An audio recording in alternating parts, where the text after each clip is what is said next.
In 3 decades, we have tried to catch up with what others have achieved in a century or more. A stable, united, peaceful India, I should think, is in everyone's interest. Bharat एक मजबूत देश है। भारत की एकता और अखंडता पर कोई अपना हाथ नहीं लगा सकता है। वो कोशिश कर रहे थे कि भारत के टुकड़े टुकड़े हो जाएं, लेकिन भारत इतना नाजुक नहीं। अगर कानून बदलने की जरूरत होगी, अगर संविधान को अमेंड करने की जरूरत होगी, तो हम जरूर करेंगे। इसमें कोई कमी नहीं छोड़ेंगे। हम देखेंगे कि जनता के हाथ में पूरी ताकत आए।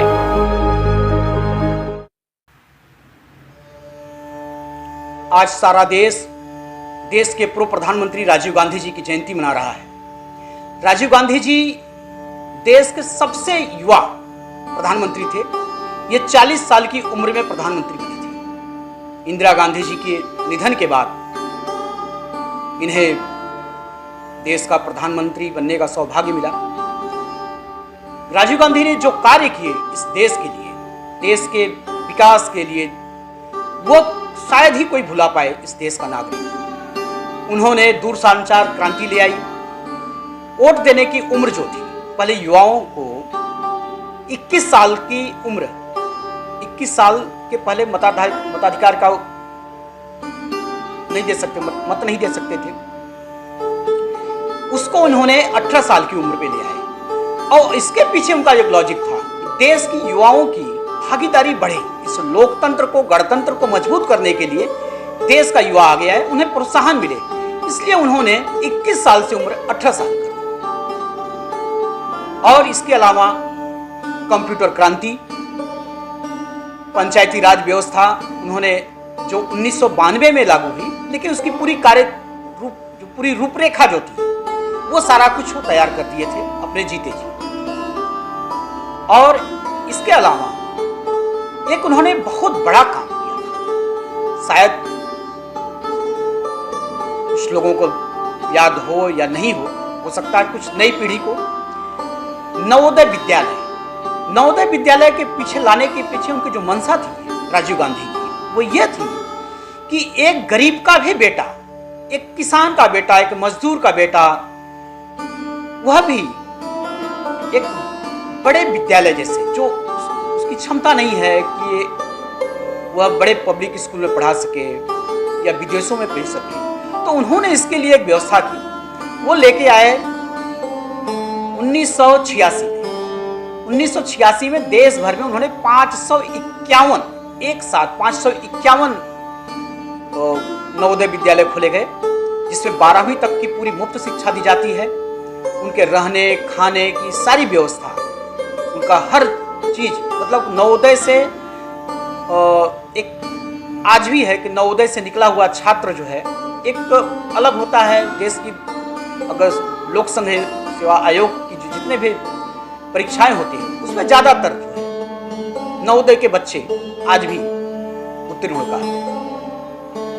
ये उनके काम रहे। राजीव जी का जन्म मुंबई में हुआ था। ये 1944, 20 अगस्त 1944। इस नाते उनका मुंबई से कुछ नाता ज्यादा ही था। मुंबई में उन्होंने एक पदयात्रा की थी अपने प्रधानमंत्री के कार्यकाल में। ये देश की, दुनिया की, या क्षमा करिएगा, एशिया की सबसे बड़ी जो झोपड़पट्टी है धारावी से घाटकोपर 14 किलोमीटर की इन्होंने यात्रा की। उस 14 किलोमीटर की यात्रा में जो स्मरण रहा, जो उनके साथ रहे, जो उन्होंने देखा बहुत करीब से राजीव जी को, ये कांग्रेस युवा की ओर से आयोजन था। उस समय के अध्यक्ष थे मधुकांत शुक्ला जी, और उनके जो साथ में रहे इसकी पूरी प्रारूप को तैयार करने में जयकांत शुक्ला जी, जो इस समय वर्तमान में मुंबई कांग्रेस के महासचिव हैं, जनरल सेक्रेटरी हैं। हम उनके स्मरण को भी सुनेंगे, आपको सुनाएंगे। लेकिन इससे पहले राजीव गांधी पर यह एक रिपोर्ट आप देखिए।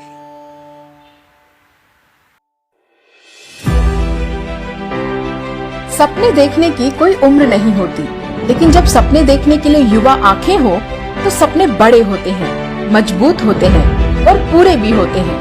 विपरीत परिस्थितियों में 31 अक्टूबर 1984 को राजीव गांधी के प्रधानमंत्री बनते ही भारत के पास वो युवा आंखें आ गई थी जिन्होंने पहली बार 21वीं सदी के भारत का सपना देखा। और राजीव जी जानते थे कि युवाओं के हाथ मजबूत किए बिना, उन पर भरोसा किए बिना हम 21वीं सदी के भारत का निर्माण नहीं कर सकते। आज युवा जिस मोबाइल के जरिए सपनों की उड़ान भर रहे हैं, उस मोबाइल की नींव राजीव जी ने रखी, ताकि देश का युवा दुनिया के युवाओं से पीछे ना रहे, न सूचना के मामले में और न ही तकनीक के मामले में। आज जो लोग झूठ फैला रहे हैं, वो लोग उस समय भी राजीव जी की कंप्यूटर क्रांति पर हाय तौबा मचा रहे थे, मगर राजीव जी ने उस समय सिर्फ युवा भविष्य की परवाह की और 90 के दशक में दूरसंचार क्रांति के जरिए हम युवाओं के मौजूदा सपनों को साकार करने का काम किया, जिसकी बदौलत आज हम अपने मोबाइल में, लैपटॉप में, कंप्यूटर में 4G 5G इंटरनेट को संभव देख पा रहे हैं। राजीव जी जानते थे कि सिर्फ इतने से काम नहीं चलेगा। 21वीं सदी के भारत की सरकार चुनने के लिए लोकतंत्र में युवाओं की ज्यादा से ज्यादा भागीदारी होनी चाहिए। इसी को ध्यान में रखकर उन्होंने 1989 में संविधान का 61वां संशोधन लाकर वोट देने की उम्र 21 साल के बजाय 18 साल कर दी और भारत का लोकतंत्र थोड़ा और युवा हो गया। आज पंच सरपंच बनकर देश का युवा विधायक सांसद के सपने देखता है और वो सपने पूरे भी होते हैं। युवाओं को ये सपने देखने की हिम्मत भी राजीव जी ने दी, पंचायतों को संविधान में जगह देकर। उसी की बदौलत आज हजारों की संख्या में युवा पंच सरपंच बनकर अपना राजनीतिक करियर बना रहे हैं। एक और बड़ा सपना राजीव जी ने युवाओं को दिया, गर्व से खुद को नवोदयन कहने का। नवोदय विद्यालयों ने सबसे ज्यादा अगर किसी को ताकत दी तो वो गाँव के युवा थे, जो आज गर्व से खुद का परिचय नवोदयन के रूप में देते हैं। और ऐसे युवाओं की तादाद बहुत बड़ी है। कहने को बहुत सी बातें हैं, लेकिन मूल बात ये है कि राजीव जी के इन फैसलों में कोई दलगत लाभ का मामला नहीं था, बल्कि उनके फैसलों से, उनके दिखाए सपनों से हर जाति, धर्म, दल, क्षेत्र, वर्ग के युवा को लाभ मिला है। और युवा पीढ़ी ने भी राजीव जी को निराश नहीं किया। उसने मजबूती से 21वीं सदी के भारत की तरफ कदम बढ़ाए। युवा सपनों के उस महानायक को हमारी सबसे बड़ी श्रद्धांजलि यही होगी कि मिलकर बिना नफरत के 21वीं सदी के भारत का निर्माण करें। जय हिंद। एक बार फिर मैं आपके साथ हूं और आइए अब जयकांत शुक्ला को सुने कि कैसे याद करते हैं, उन्होंने क्या कुछ देखा पदयात्रा के दौरान। पहले तो सबसे पहले राजीव जी को राजीव जयंती के दिन पे हम उनको नमन करते हुए सबके देशवासियों की तरफ से उनका याद करते हुए चंद बातें जो मैं कहना चाहता हूँ, उनके बारे में जो जानता हूँ, उनके बहुत निकट तो नहीं था लेकिन उनके संग में काफ़ी चला हूँ। वो जब उनका आगमन हुआ उस पहले दिन से ही राजनीति में, पहले दिन से ही युवाओं में एक जोश आया था। वो एक ऐसी प्रतिमा थी जिसको देख के, जिसका चेहरा देख के हर आदमी ललायित रहता था कि उन्हें लगातार देखते रहे। वो युवा व्यक्ति, महिला हो या पुरुष हो, उनका इतना अच्छा आकर्षण था। वो उस दौरान जब काम चल रहा था यूथ कांग्रेस को उन्होंने ताकत देने के लिए सबसे पहले तो 21 साल की उम्र तक आपको मत देने का अधिकार था, वो उन्होंने कम करके 18 साल का इसलिए किया कि युवक इस समय देश के धारा में अपना योगदान ले सके, जिम्मेदारी ले सके। नवयुवक जो होते हैं 18 साल के 21 साल तक जो, या 25 साल तक या 30 साल तक, इनके ऊपर अगली पीढ़ी या आगे जाके देश का जो भविष्य है इनके हाथ में होना होता था। इसलिए उन्होंने, राजीव जी ने सोचा कि हिंदुस्तान का भाग्य जो है उसको उज्जवल करने के लिए 18 साल की उम्र को मतदान देने का हम उन्हें हक दें। तो वो उन्होंने हक दिया। सेवा दल का एक कैंप था तो कुछ केरला से लोग आए थे, उनको बोला गया था कि गर्म कपड़े लेके आइए। तो गर्म कपड़े वो लाने को उनके हिसाब से केरला में तो मतलब गर्म कपड़े लेके आओ, ठंडी यानी कितनी ठंडी होती है, आप एक स्वेटर पहन लिया तो बहुत हो गया, क्योंकि वहाँ ठंड होती ही नहीं है। वो बेचारे कैंप में सेवा दल में आ गए थे। जब उन्होंने देखा कि इतनी ठंड है तो सबको रजाई, उन्होंने तुरंत बोला ये तो असंभव जैसी बात है। उनको दृष्टि उनकी इतनी अच्छी थी, लोगों तक इतनी अच्छी तरह देखते थे कि लोगों को क्या तकलीफें हैं, जानते थे, अगले की पीड़ा जानते हुए अपनी पीड़ा समझ करके उसका कुछ ना कुछ हल निकालते थे। उसी समय जब गरीबों की बात हुई थी बम्बई से यूथ कांग्रेस की तरफ से, मैं यूथ कांग्रेस में था, तो यूथ कांग्रेस की तरफ से उनके पास आगरा गया था। उस समय बम्बई के अध्यक्ष मधुकांत शुक्ला जी थे, तो उन्होंने आग्रह किया था कि गरीबों में एक पद यात्रा करनी है। तो पद यात्रा गरीबों में एक 14 किलोमीटर की पद यात्रा थी। आप यकीन नहीं करेंगे, ये 14 किलो की पद यात्रा धारावी से घाटकोपर में, झुग्गियों में, मतलब झोपड़पट्टियों में, छोटी छोटी गली में जाना था। और उस समय उनके ऊपर उनके ऊपर एक खतरा मंडरा रहा था कि उनकी सुरक्षा सबसे बड़ी बात थी, क्योंकि उसी समय इंदिरा गांधी की डेथ के बाद में कुछ हालात ऐसे खराब हो गए थे खालिस्तानियों के लिए, और ये जम्मू एंड कश्मीर, इन सब जगह से एक दबाव था। जब धारावी से घाटकोपर पद यात्रा जब चली थी, वहाँ पे लाखों, मतलब अनगिनत लोग थे। अब सर देखते रहो तो कहीं समाप्त नहीं होता था।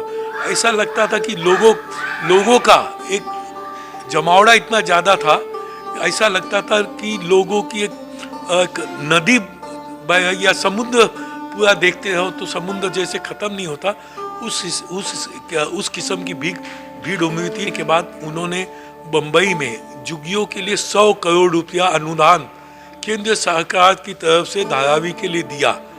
तो ये बहुत बड़ा योगदान, इतना बड़ा अनुदान कोई जल्दी मिलता नहीं है। आज जो आप देख रहे हैं कि हर आदमी मोबाइल लेके घूम रहा है, इतनी टेक्नोलॉजी जो हाई है, आज जो देश अपने थोड़ा सा संभला हुआ है, हर तरीके से अर्थशास्त्र नहीं तो इतना खराब होता कि अब आदमी यहाँ पे नौकरियाँ नहीं होती। उन्होंने जो टेक्नोलॉजी 21वीं सदी जो अपने को उस समय दिखाई, उन्होंने इलेक्ट्रॉनिक मीडिया जो लाया, उन्होंने मोबाइल जो लाया, इसी के कारण जो है सब बहुत ज़्यादा और बहुत अच्छी तरह हमें यहाँ पे नौकरियाँ मिल रही हैं। इस समय हिंदुस्तान अगर किसी भी माध्यम से युवाओं में नौकरियाँ अगर हैं, कामकाज मिल रहा है, तो ये समझिए सिर्फ राजीव गांधी की योगदान है और किसी का नहीं। इसलिए मानते हैं आज भी अच्छे लोग उनके विरोध में बोल नहीं पाते हैं, विरोधक होके भी बोल नहीं पाते हैं, क्योंकि उन्होंने देश को दिया है। अपनी जान देने के अलावा उन्होंने देश के लिए इतना कुछ दिया है, उन्होंने 21वीं सदी हमको दिखाया। मैं मनपूर्वक सबके, सिर्फ कांग्रेसियों की तरफ से नहीं और पूरे देशवासियों की तरफ से मैं फिर नमन करते हुए मैं अपेक्षा करता हूँ कि ऐसे राजीव गांधी हमें दूसरा भी कभी मिल सके, ये हम सोच नहीं सकते हैं। उनके प्रति हम पूरी श्रद्धा से वापस जयंती के दिन उनको नमन करते हैं।